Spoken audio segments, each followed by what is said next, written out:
na-eme ihe na-adịghị ekwe omume. Ọ na-eme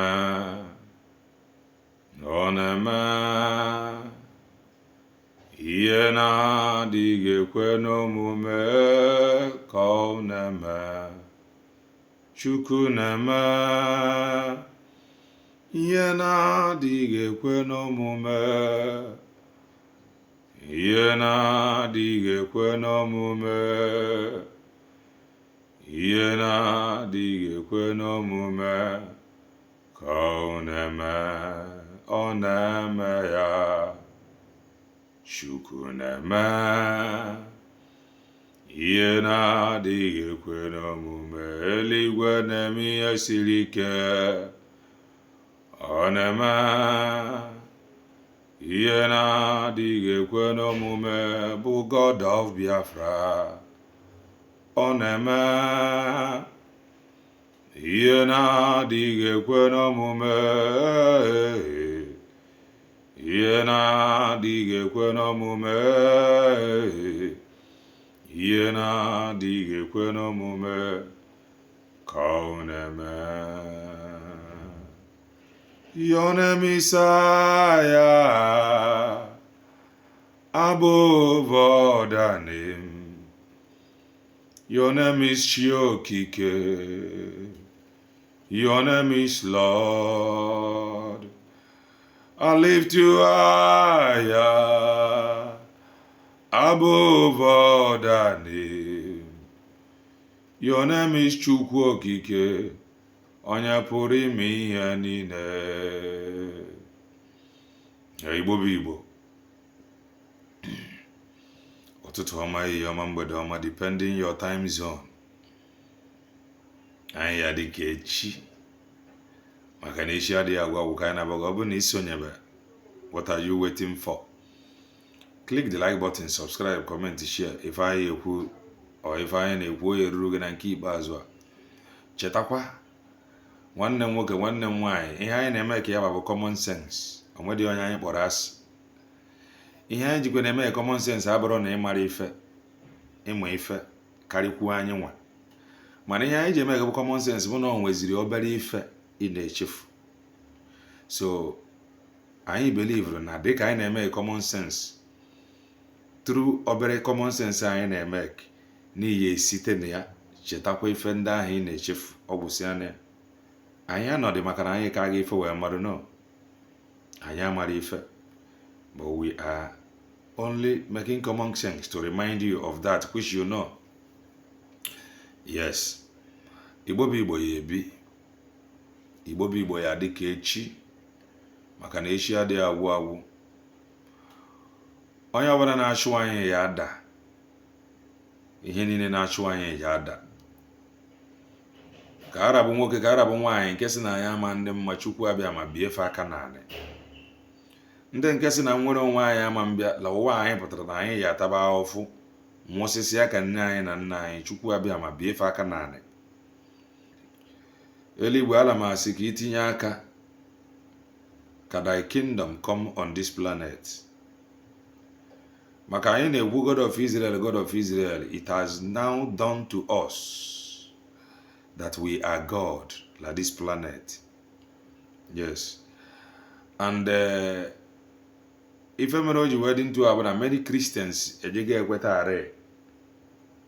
of a truth we are God. Maka God of Israel is now using a man in the person of Israel Prime Minister. Were na alụso ndị otu ndị chọrọ ibibi Israel ọgụ.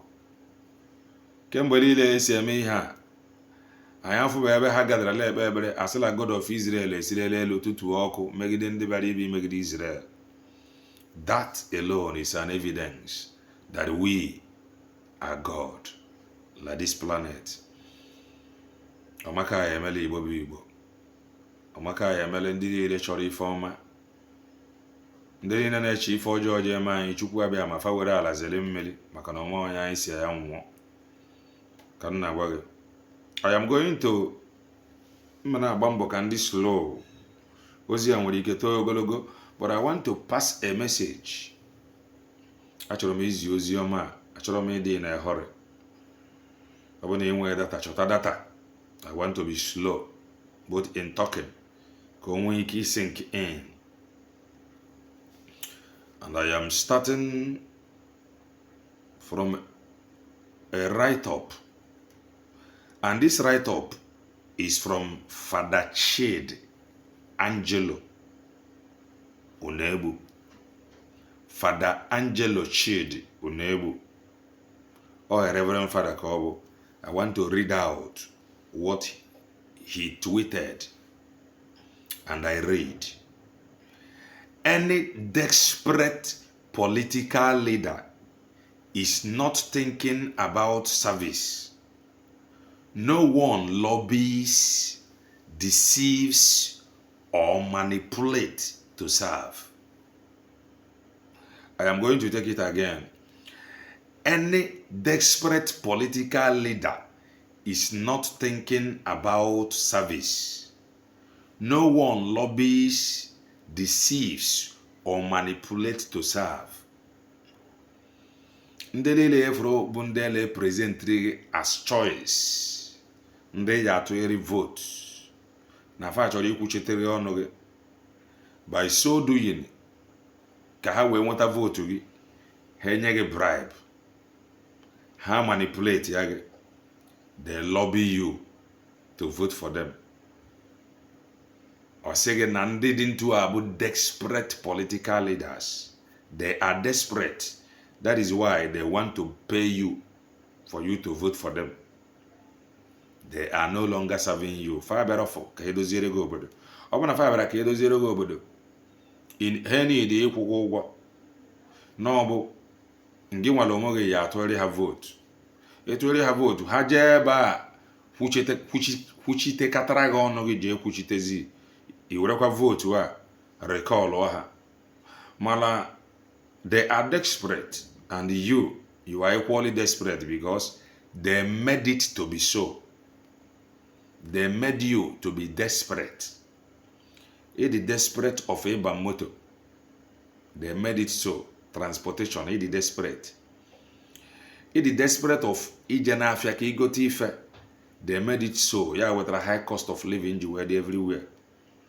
It is desperate ka ịrụ ụlọ ka mmiri ghara iburu gị ụlọ.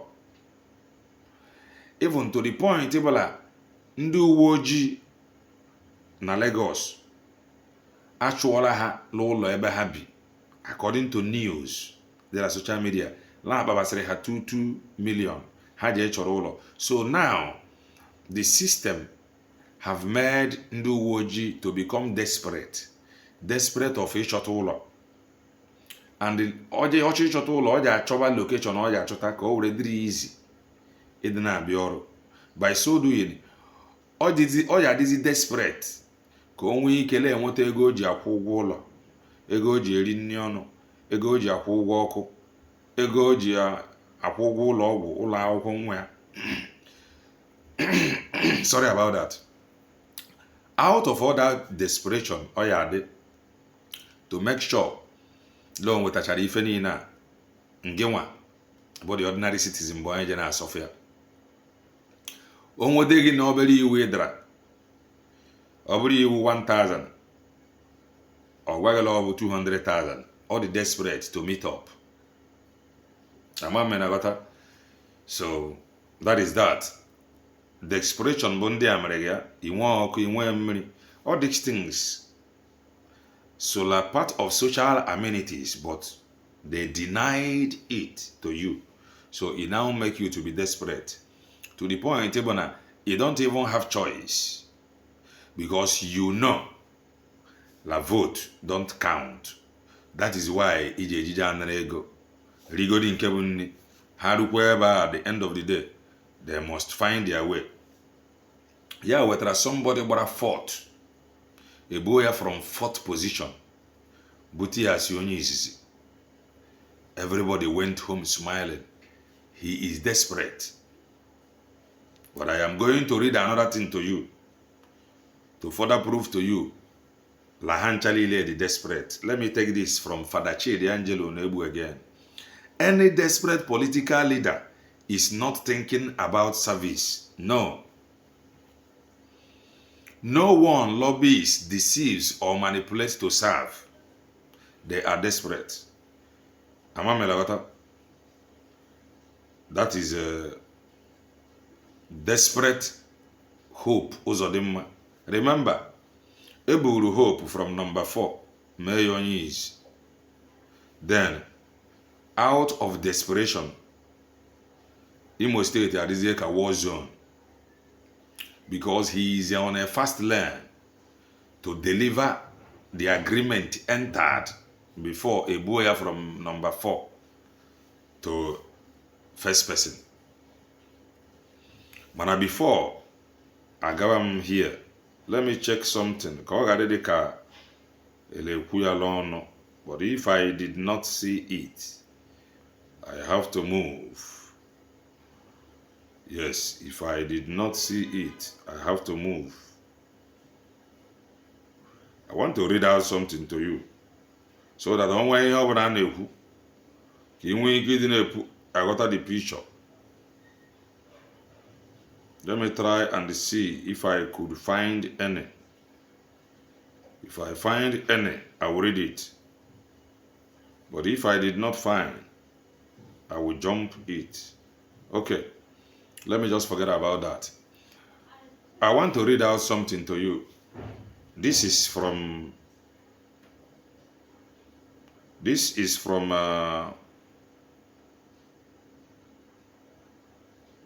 newspaper Malaysia News. I captured it. This is dated October 7, 2024. And I read, Boko Haram has infiltrated IDP camps in Borno.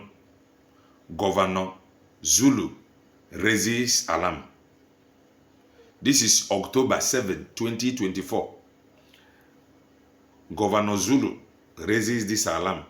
Boko Haram has infiltrated IDP camps in Borno. Governor Zulu raises alarm. Osege, Borno State Governor Babagana Zulum has raised serious concerns over the infiltration of Boko Haram insurgents into internally displaced persons. This is dated 7th October 2024. And a few days ago, other media that actually put this same IDP, this man they raise a concern now that Boko Haram abatagonimia actually put this IDP Limo State. Even on Hejokuele, future the facilities, confirm all of the rehoke, actually never mobile home IDPs. Actually, put her from north. Put her IDP, can never mobile home few days ago. Today, being 7th of October, this news is flying online from Zulum raises alarm, the governor of Borno. Boko Haram has infiltrated IDP camps. Camps. Or see all a particular camps. And this same IDP camp, Eba, Labendu Gua, by IDP, Eba Boko Haram bicycle, because Yana Koeba land Boko Haram bicycle ni me campwa. And they are from north, Kachorisi rebute this IDP is Boko Haram Nolimia, whatever Debe Halimo State. Why the word chalk Emeyantua, or why the governor approve it? Both from what I read to you, written by Father Che, the angel in Noebu, that desperate political leaders, let me bring it out and read it again. Osege, any desperate political leader is not thinking about service. Hope Uzodinma is not thinking about service. He is desperate to deliver Imo State to Ndugu. Remember, this same Hope Uzodinma, it is on the news. Law declare a free marriage between Fulanese and the Igbo ladies, Imo State ladies. This same Hope Uzodinma now declare large enye ndị ugwu ewepụtago ha the facility ewepụta large ebe a ka aja anọje train in the internally displaced persons. These are signs that he is desperate to fulfill agreement best known to him. He entered with those that made him number first from number 4. He did not consider the danger, the risk behind this action. What should he take? Okay, let's assume law nabatago ndi ozugbo. This news apụta la media today. What will he do? Nothing. Ihe ojiji aja eme ihe ọbụla bụ he is desperate to deliver the agreement entered with them.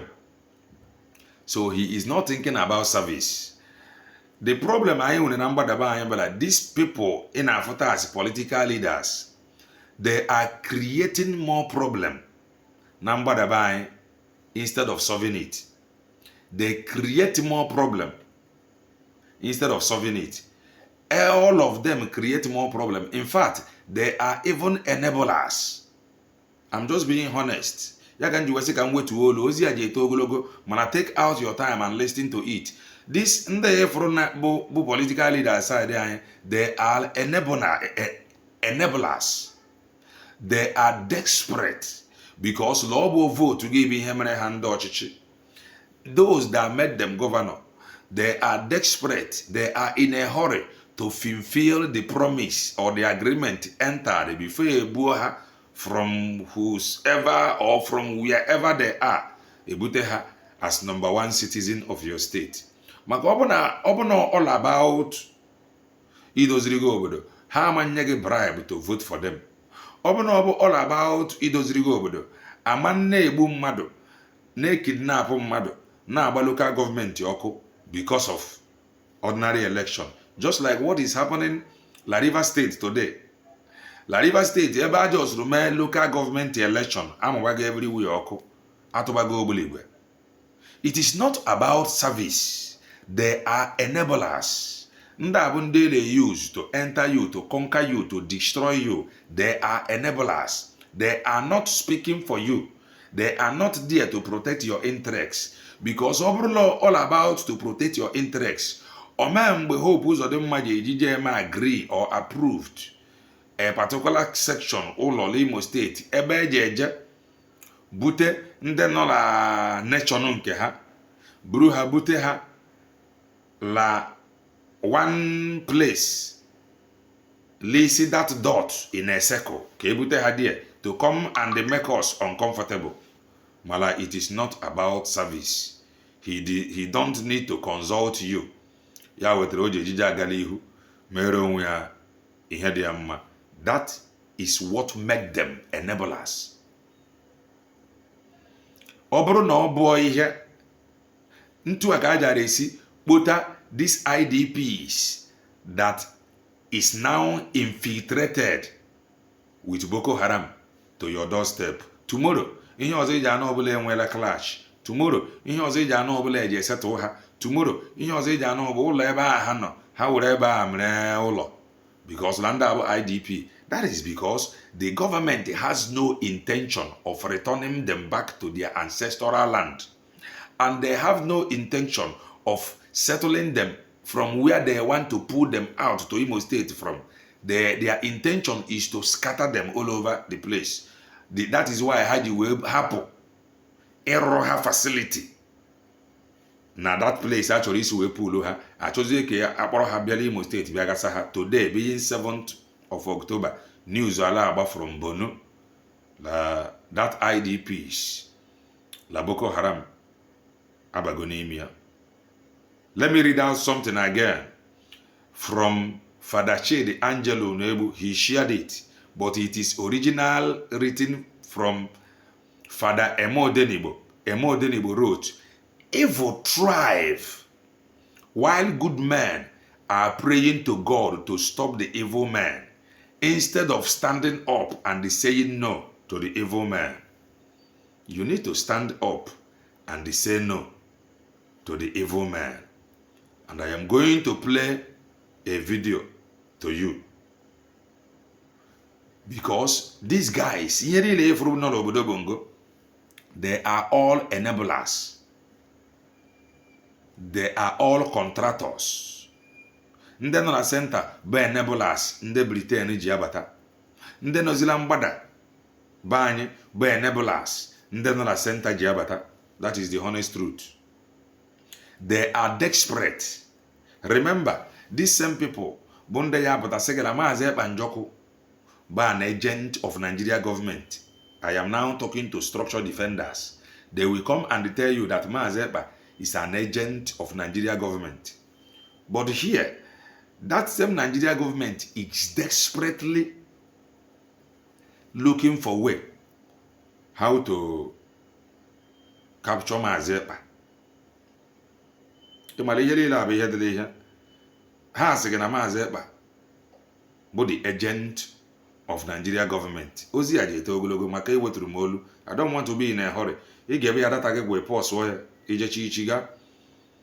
They went to meeting the US. From there, ha chọbazie how to meet with Finland president ka akpaba ntụ esije agụgba Maazị Ekpa. They are desperate to protect obodo Bongo to ndị Britain.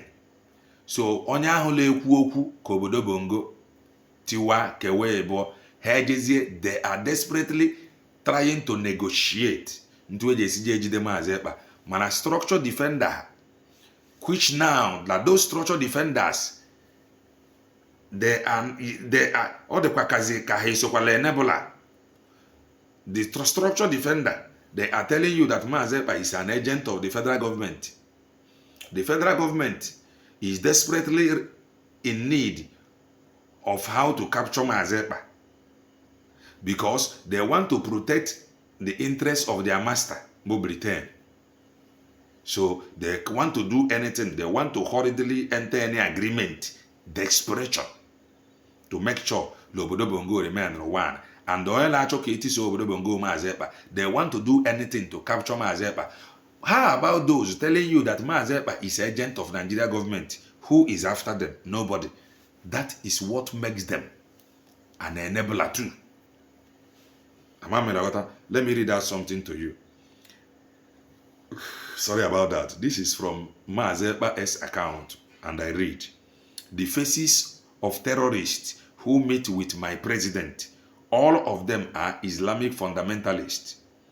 There is no Christian from terrorist Nigeria worth of being part of the meeting." I just read what Maazị Ekpa wrote. Ntu ndị asịrị eje meet president of Finland. They are desperate on how to capture Maazị Ekpa. But structural defenders, they are telling you that Maazị Ekpa is agent of federal government. Structural defenders, they are equally enablers. O depends in nke ha na-eme enable. Yes. Let me now go to play you a video. But before I go to play you that video, I am going to read out something again from Maazị Ekpa's account. Osige, Biafra National ID card registration better than Nigeria system. Ekpa. Maazị Ekpa na-akọwa ebe ala Biafra National ID card registration Lord better than nke Nigeria. Those calling him an agent in the structural defender, he enwekwa anything to do with national ID card. He enwekwa lobby firm. You got to go now. He enwezi lawyer that is speaking for them as IPOB. He enwe government in exile. He enwe anything or whatsoever in place to defend or protect you. Mana ha brage la somebody na achọ ka inwe national ID la onye abụ agent of the federal government. I am going to read out something again to you. Or let me not read.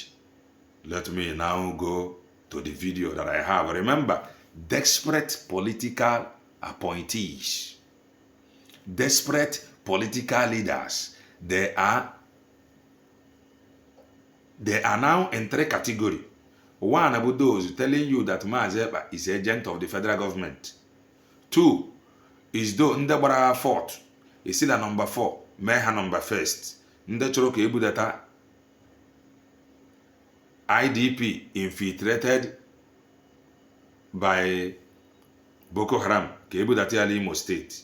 They are desperate. Then ndị nọzila center they desperate on how to protect Nigeria for Britain. By so doing, ha na-achọzi ntụ oyi esiji capture Maazị Ekpa ka ha nwee ike ime ka chọọla deliver that Britain to obodo Bongo. Let me hear this. This was after what happened in Imo State. After ka agbasiri ụlọ ahụ achọrọ iji were settle ndị IDP Boko Haram baziri now. Come and hear what Maazị Ekpa have to say. Remember, they told you that he is an agent of the Nigeria federal government. Let us now hear what he has to say after Kadata ụlọ gbara ọkụ.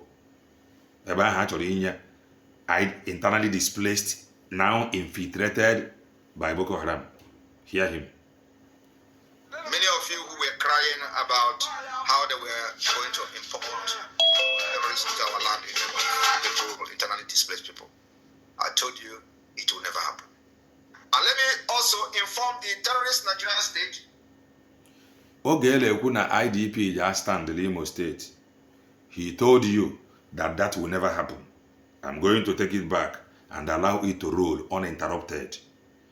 Mgbele ekwu amapugo di ụlọ amapuo. Remember, he's an agent. You were told that he's an agent of the federal government. Yaka ozi ya ji wee dị mkpa onye nweta yochi ya go and buy data. Many of you who were crying about how they were going to import terrorists into our land, people, internally displaced people, I told you it will never happen. And let me also inform the terrorist Nigerian state that is now throwing bombs in Biafra. Now, you don't know that they are throwing bombs. A few days ago, they have thrown many bombs, targeting the Biafra Liberation Army. You will throw bomb, we will also throw bomb at you very soon. And when we speak with our bomb, you are going to hear, and you will never understand the language. We are coming with more sophisticated means of the defense of Biafra land. We will take it upon ourselves like we have done in the past, and to inform you that you will kill us, we will kill you, but at the end, our freedom will come. That will guarantee the future of our children and our unborn generation. Nigeria is destined to fail.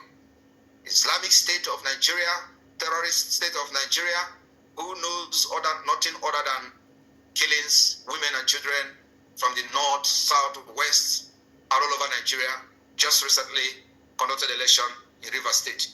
In election of just local government election, they are bombing themselves and killing each other. And they even have a court order refraining police from participating in that election where police went and started snatching ballot box. That is not a country that we want to be part of. Thank you very much. And may God bless you. And may God bless Biafra. Airborne! The Biafra Defense Forces. Okay, this is from, I got this video from our brother, QTV. I am giving him credit. I got this video from QTV. And the one name I want to play it. If Ronaldo Majini or Gar or you got to go, Oberne ya Egua Nadi Akonambido, Manama ya Wepia, at least call the plan, call where in cause some people wake in not the thing. Let me play it so that King Wiki got a Egua and Akolambidis, over a year Wepia, Makomma. Let me play it. Many of you who were crying about how they were going to import terrorists into our land, people, internally displaced people. I told you. Okay, no, Diego. I will let you Mamma.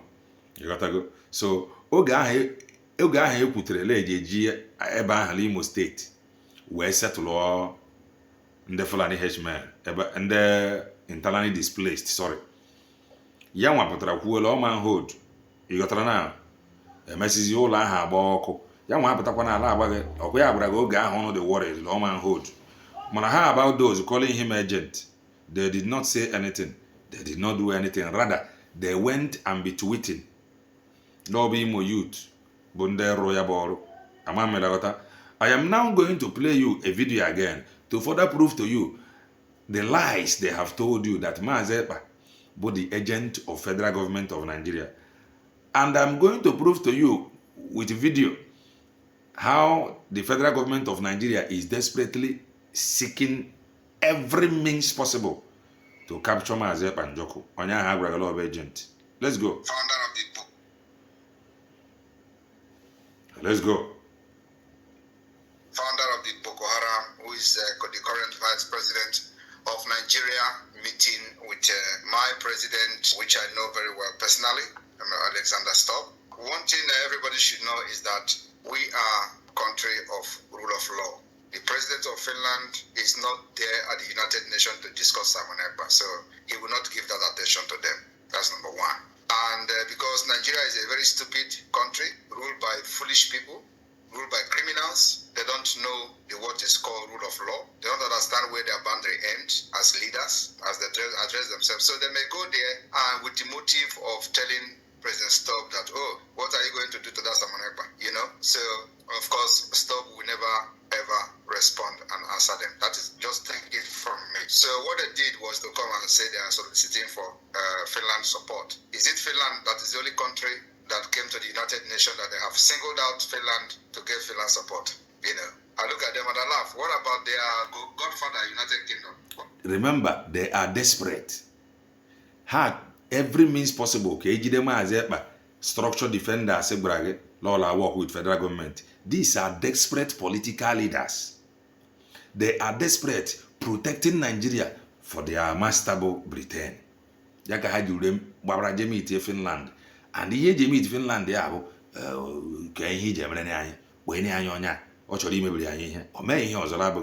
let's continue to listen. Go and get data. What about the other countries? What about the other brothers that are fighting against Israel? They have not approached them. The man is going to France every second week, and he's very good with the French president. Why did they not mention France? Why, on all the countries in this world, these criminals and terrorists did not see any country what they are telling you? They just want to use it to do media propaganda in Nigeria, nothing else. You know, they will say, let us go there and take pictures with stuff, and then we use it to do propaganda so that they will know whether Simon Ekpa will run away. I live here for many years. I have known Stop for many, many years. You know, so it's not about even knowing Stop, Mr. President, but it's about following the rule of law. I have not done anything wrong. What I'm doing is right, and I will stand my ground anywhere, any day to defend whatever I'm doing today for the freedom of my people. Remember, he's an agent, yo. You gotta go. Had a meeting. Ruziela meeting, Rapuzian meeting agent. Then, Papazian Twedge, Jacoba Maazị Ekpa. Mala, before I bring it to conclusion, to further prove to you, in Maazị Ekpa leku,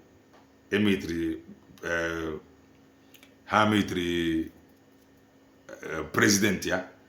Let me tell you, or let me now play to you what the president have to say. Pay attention. We in Finland know what it means to fight for your independence. We did it from 1939 to 1944. You are fighting for your independence. You're fighting for your rightful place with the West. I wish you, Ukraine, the best of independence. Slava Ukraini. So, this is Finland Prime Minister. Ebon wish independence to Ukraine independence. You gotta go. I just told you, he is the Prime Minister. Hear what he have to say. Pay attention. Hear him. We in Finland know what it means to fight for your independence. We did it from 1939 to 1944. You are fighting for your independence. You're fighting for your rightful place with the West. I wish you, Ukraine, the best of independence. Slava Ukraini. We in Finland. So, Oboria, ekekere ụwa ya goziri anyị onye ọbụla na-eme ka ozi anyị a na-eru ndị ọ kwesịrị iru aka. Ekekere ụwa ya goziri anyị ndị na-etiri anyị aka n'igwe okwu a. Ekekere ụwa ya goziri anyị ndị gbatara anyị ọsọ enyemaka when we cried bitterly la anyị n'idiri igwe. Chukwu nna ya goziri m ụnụ. Chukwu ya gozi Igbo bụ Igbo.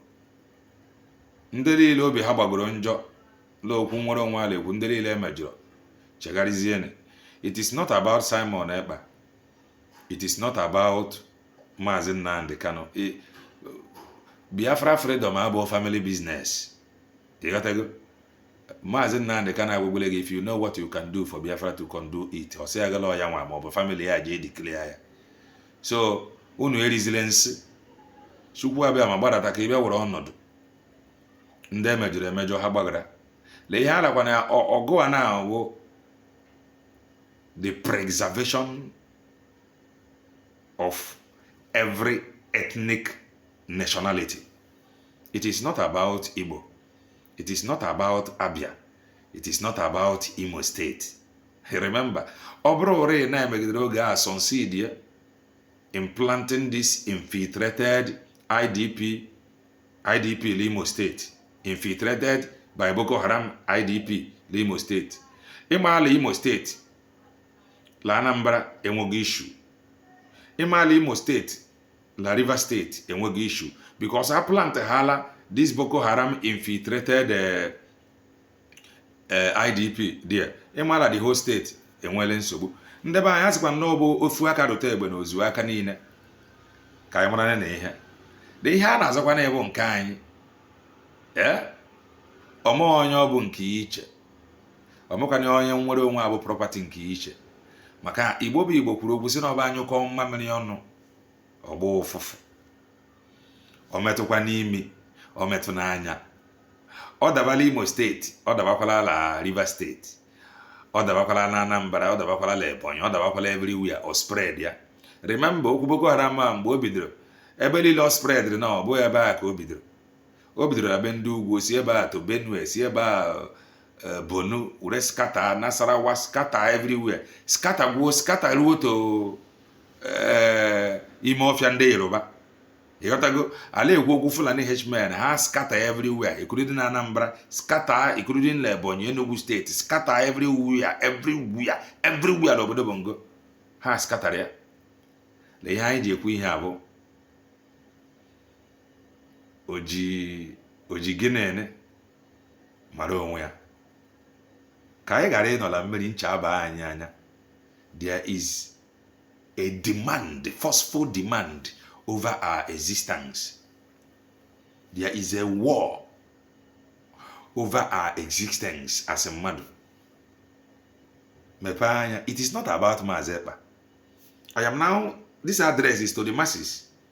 It's not to the desperate politicians. Mana ha sikweta achegharịkwa fụkwa news a la that IDP ha chọrọ ibutele Imo State.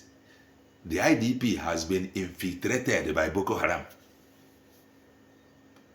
Mana ha ama mmenwu the right thing because they are desperate. Ya wetara ha ji wee bụrụ enabler. Ịghọtago? Ka Chineke mezie okwu a debe Igbo bụ Igbo. N'aha Eze Chite Oke Abịama. Ise.